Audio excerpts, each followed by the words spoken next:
Namaskar, magandang gabi po sa ating lahat. Good evening everyone, maayong gabi. On behalf of Proutist Universal, we welcome you to our symposium entitled Ideal Leadership and Good Governance. This symposium is the kickoff program of the 4-day Dharma Mahasammelan, a much-awaited annual event for the Anandamarga Pracharaka Sangha, Manila sector. The symposium was organized by Proutist Universal Incorporated, an organization dedicated to propagating the ideas of PROUT or the progressive utilization theory. PROUT is a comprehensive socio-economic and political theory propounded in 1959 by Prabhat Ranjan Sarkar, an Indian philosopher and spiritual master. Based on spirituality, PROUT espouses collective moral leadership and economic decentralization, among other things. Specifically, this symposium targets to raise public awareness on the need and drive action and transformative initiatives for collective moral leadership. Through the symposium, it's hoped that we can review the state of Philippine leadership style and governance, define ideal leadership and good governance agenda for social awareness initiatives, and network with like-minded individuals and organizations to stimulate intellectual discussion and facilitate development in our respective communities. Participants to tonight's event are from different stakeholder groups in the Philippines and abroad, including government units, civil society organizations, community groups, academic institutions, youth groups, and Anandamargis from all over the world. We will be having an open forum later. And now, to help moderate our event, allow me to turn you over to our moderator, Ms. Mayin de los Santos. Thank you, Prab, for the introduction. Magandang gabi po sa ating lahat. Maulanang na gabi, it's a rainy evening. So we have completed our 6 speakers. We proceed to the next part, which is the open forum. We have questions from participants. Some indicated to whom the question is for, but let's start with a question from Ramana for Commissioner Karen. Commissioner, you once had a clash with General Parlade in a forum in the United Nations. I admire your courage, not fearing that you will be red tagged. Where do you get your power with respect to moral courage? Thank you for that question. No? Actually, General Parlade was not in the UN at that time. He just completely disagreed with the Commission's stand on the current human rights situation in the country. And yes, I've been red tagged. And he hasn't been, what do you call this? That's the kind of governance we have today. He's been left alone. He's untouchable. I understand that he was just appointed in the National Security Council. But we just press on. I've been doing human rights work for the past 30 years. Not 30 years, but 28 years. I just had my anniversary last week. I've always just looked at it as part of the territory. But this much I can tell you. There has been no time during the time that I started human rights work, has there ever been a time that there was such disrespect for the work of human rights defenders as what we have now, and such disrespect for democratic institutions like the Commission on Human Rights. So that's the kind of leadership that we don't want to happen. So I'm just used to it. But you know, a lot of people ask me that, and I just say my prayers, so my fear will turn into courage somehow. Thank you for that question. Salamat po, Commissioner Karen. So we have here another question for, I think this is for Ms. Lan. How can we really reach the marginalized, the weak, and the silent majority and make them engaged citizens? That needs to be an effort of all of us, because as I said earlier in my presentation, if we want to mobilize an active citizenry, we shouldn't depend on only a few people or a few organizations. That's why if we want a better society, we all have to contribute. And I'd like to link this also to, because I was reading the questions in the chat thread.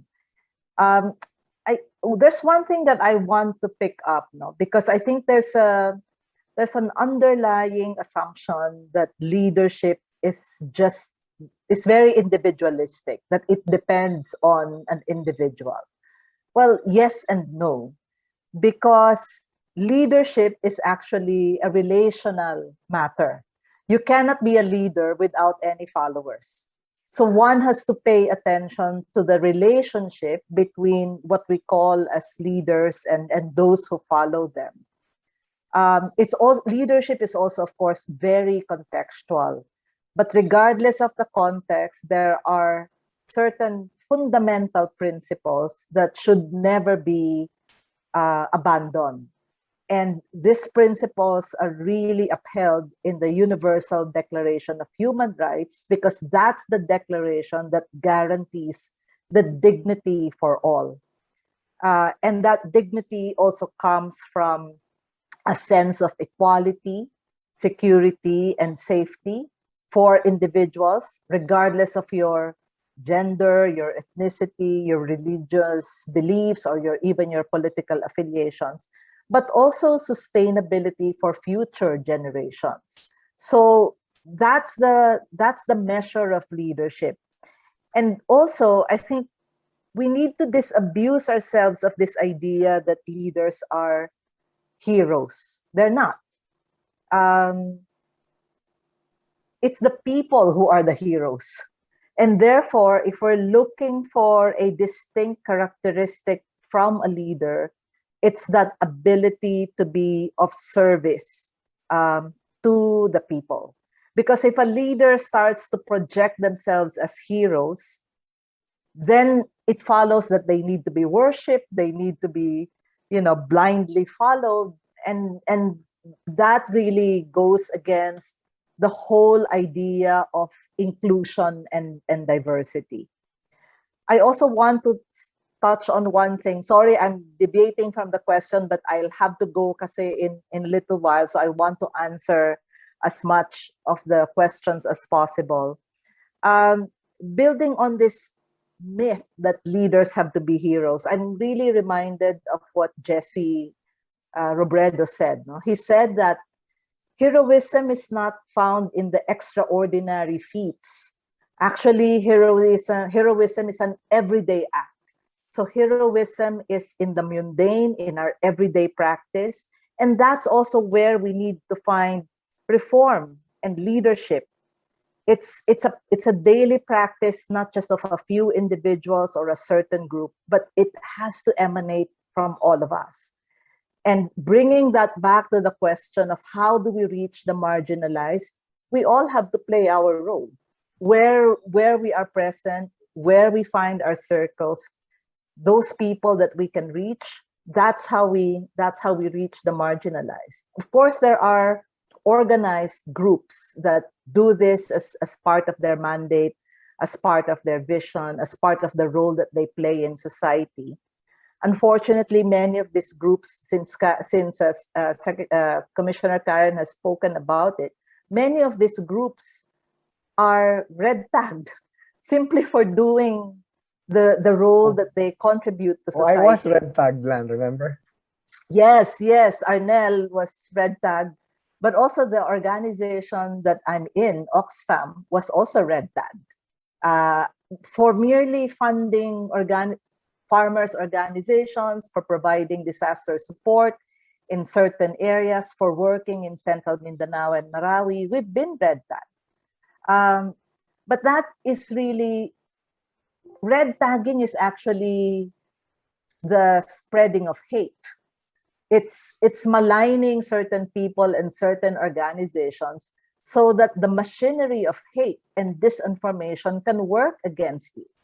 So if we allow that to happen, how can we unite? How can we even converse or carry dialogues that bridge our differences? If only for holding a very different view or working in a different way, but let's set aside terrorism, of course, that you're already seen as an enemy, not just of the state, but you're an enemy of the current leader. Salamat po, Ms. Lan. May isa pa pong tanong dito galing, this is from Irvin Langkino.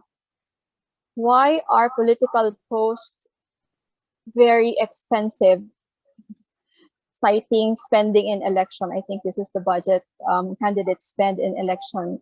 And then his follow-up question is, most of morally upright people don't want to spend their money just to be elected.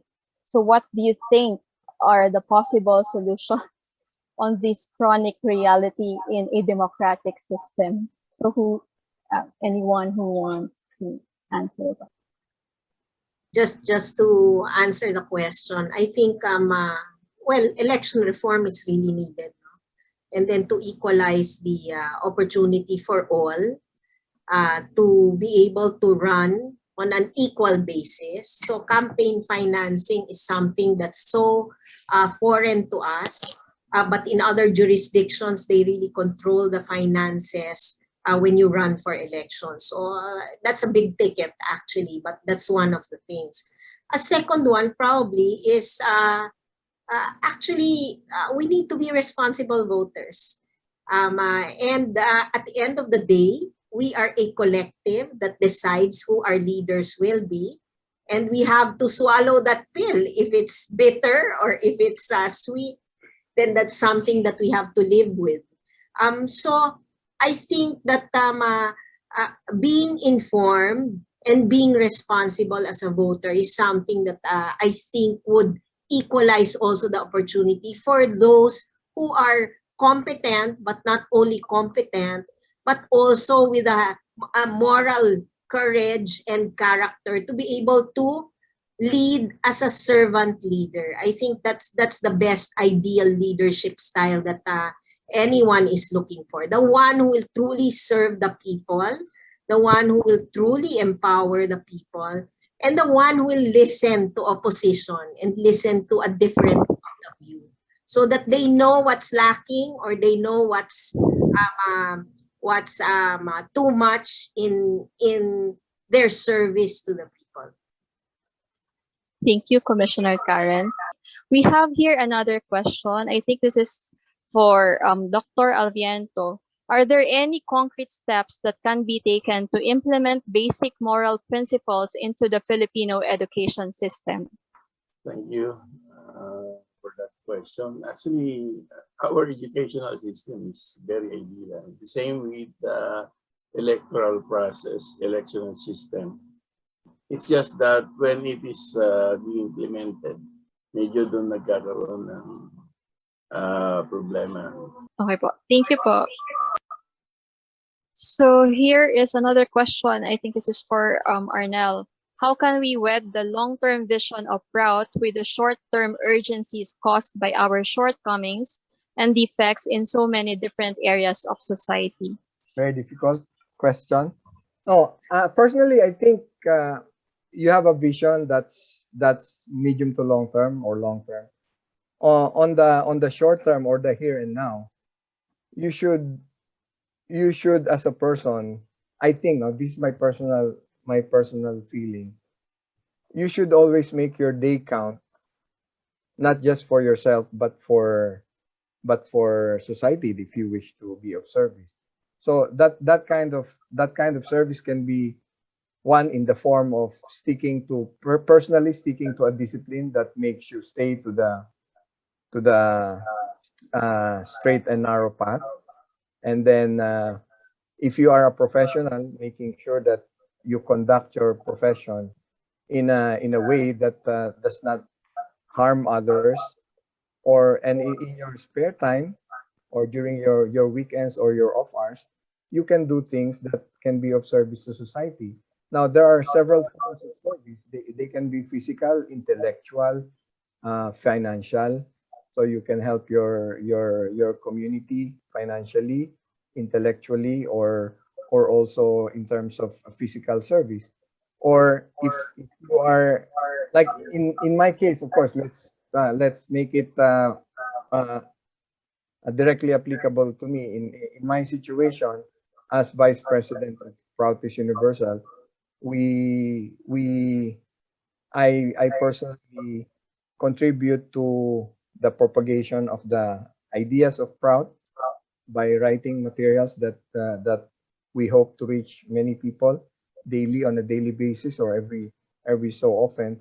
And we are daily struggling to increase the membership, so that the burden on us to change society, or to help transform society, gets easier and easier to do, because it's not a one person job. It's a big task. It's a collective task. So we have to, there's no atlas here. We all have to carry the burden. If we think the burden is others to carry, then you won't carry anything. So I think on a personal level, let's examine how we conduct ourselves without losing sight of the vision that you think society should head towards in the future. Thank you, Arnel. Since we started, we've been hearing our speakers saying that leadership is not only about an individual, it is about the collective, the community, or the society in general. So while we demand from our leaders, we must also do our part. So we have here another question for Dada V. Malananda. We are in a democrat. It's from Aaron Langkino.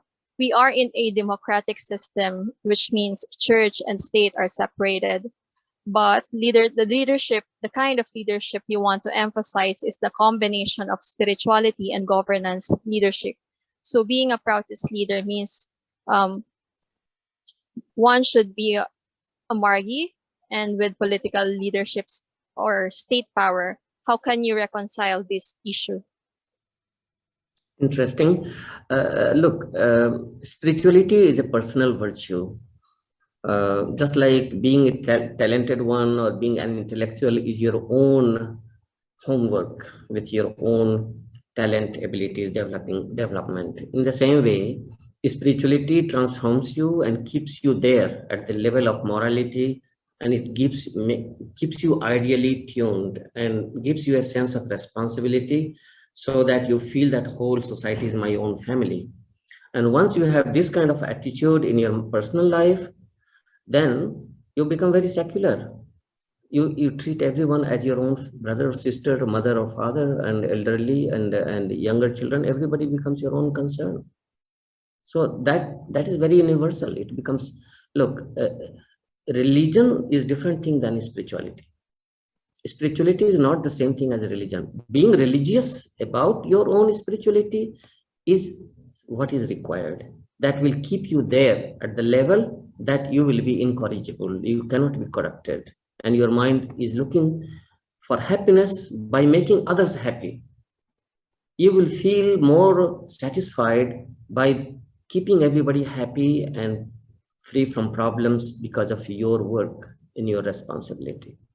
So that develops a sense of higher, advanced sense of, I should say, responsibility. And that will do the job. Many leaders have only failed to deliver what is expected of them. Many, almost all of them.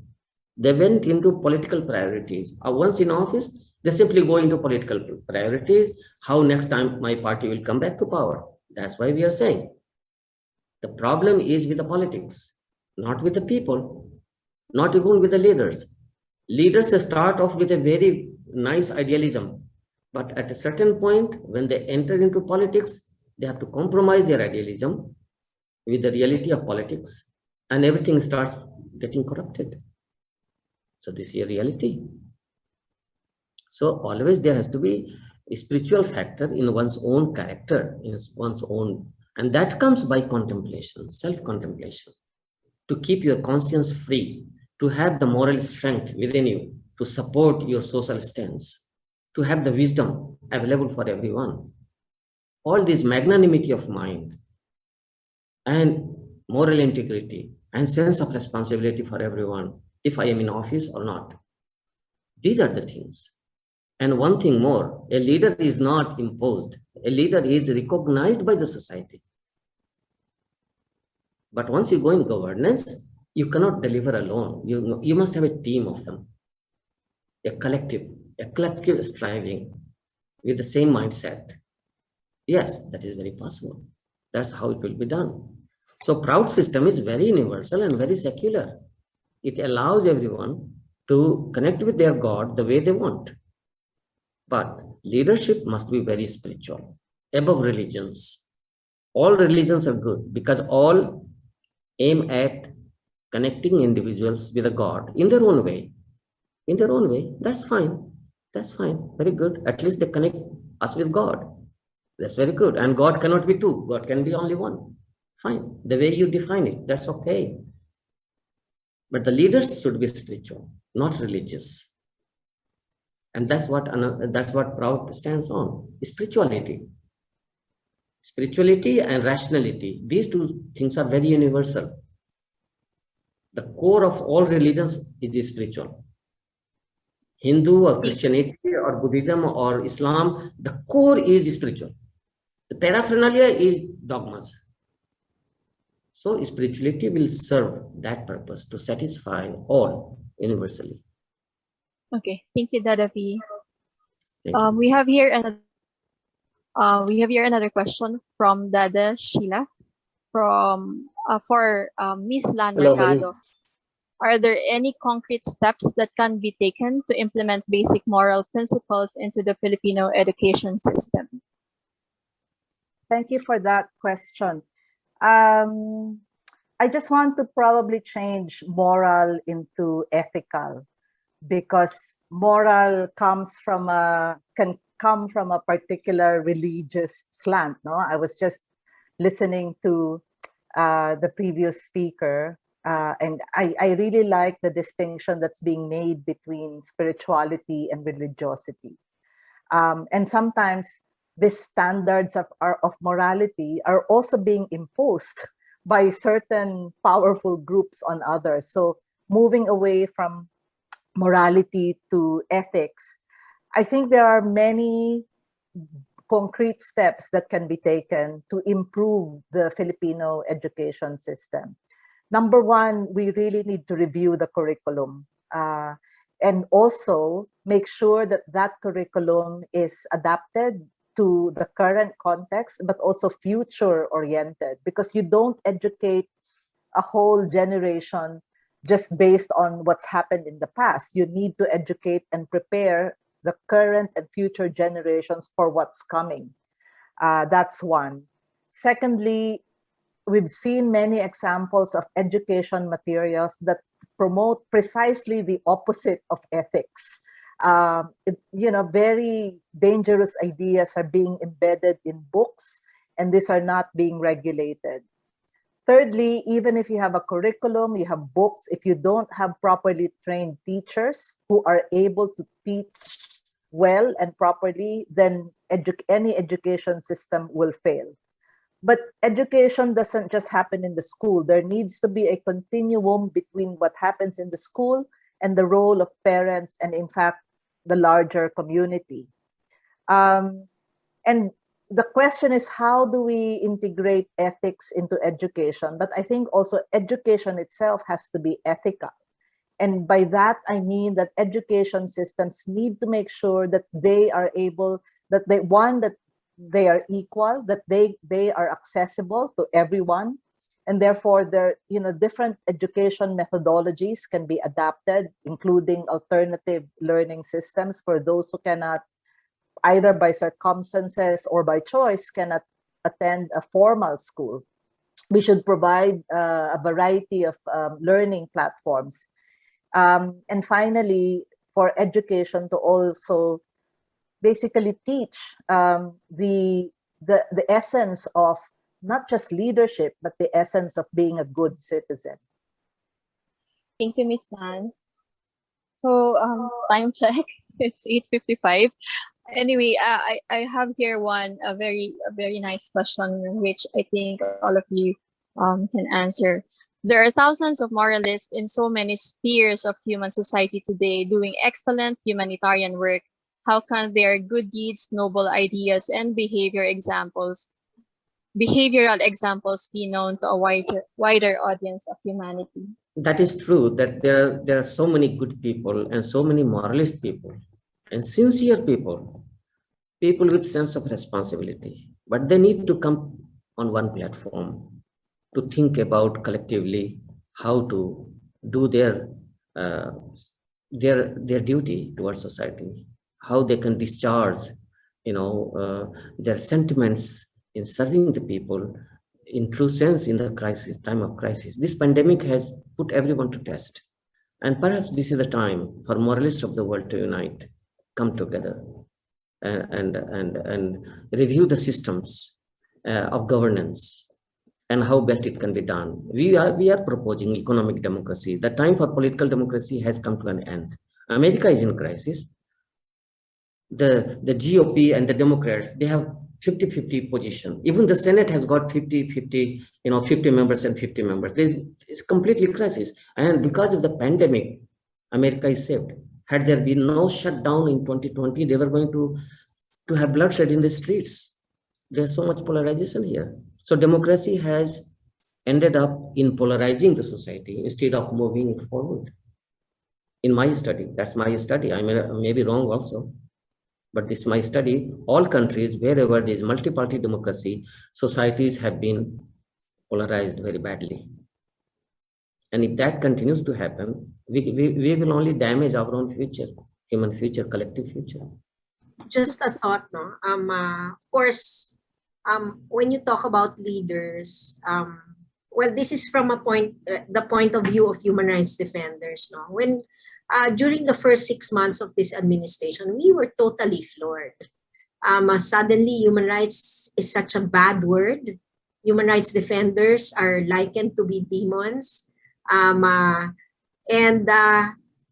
We said, where did all the education go? Where did all the advocacy go? And I think one lesson that we actually learned is that, we are all leaders anywhere we are in our own right. But one of the things that perhaps is the lesson behind that is that probably we were too technical, we were too highfalutin, we were too up there, we were too moralistic. I'm putting it in quotes. No? We failed to translate human rights into everyday language. So I think that's a challenge for any leader in any field. Because if you cannot be on the level with the people that you serve, then I think you're not a leader. You're not a leader. And that's the thing that I think that's the best, perhaps, a moral lesson that I got from the first 6 months of this administration. But I think, and I still believe that the principles of and the dignity that the thought of each and every person has dignity. Yung dignidad para sa lahat. The dignity of all, not for all, but of all. If that notion is ingrained in our minds and in our hearts, I think we won't go the same path this time. No? So, yun lang, the language of the people. I think that's the best way to probably describe how a leader should be. May I also share my ideal leadership? There are two important aspects in ideal leadership: competence and integrity. Of course, Commissioner Karen mentioned about dignity. It is, I think, very similar to integrity. There are people who do good to others, do some sort of service, but they do not have the quality of leadership and competence to handle people, to be given position in the government. So it is important that the leader must have this competence of handling people, capable to in public governance, in governance, and the personal life, the integrity should be beyond question. So magkasama yan eh. So ideal leadership, two basic points: competence and integrity. Thank you. Thank you, Dr. Alviento.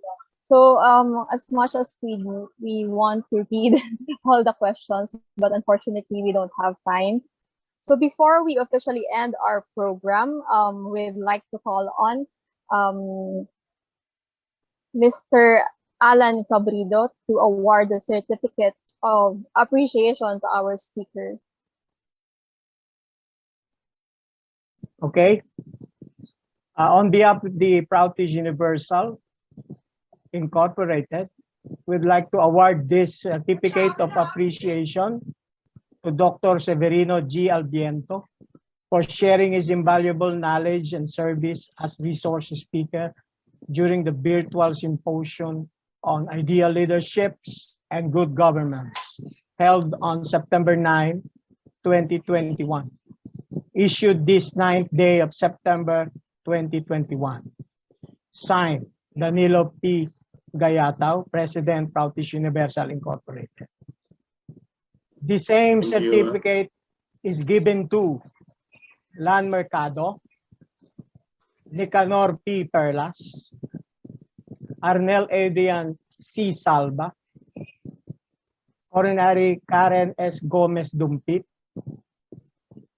and Acharya B. Malananda Abadu. Thank you. Thank you very much to all our resource speakers for sharing their ideas. Maraming salamat po. Huling pakiusap na lang po. To our participants, kindly turn on your or open your cameras. Mag-group photo lang po tayo. All right, if that's everyone, I'll take a picture. There are two groups, so let me do the first group. So that's 3, 2, 1. Okay, let's just finish the first one. Okay, then the next group. Again, in 3, 2, 1. All right, all good. So thank you very much for your active participation. Thank you so much to our speakers for indulging us with their, not only with their knowledge and expertise and experiences, but much more with their time. Maraming salamat po.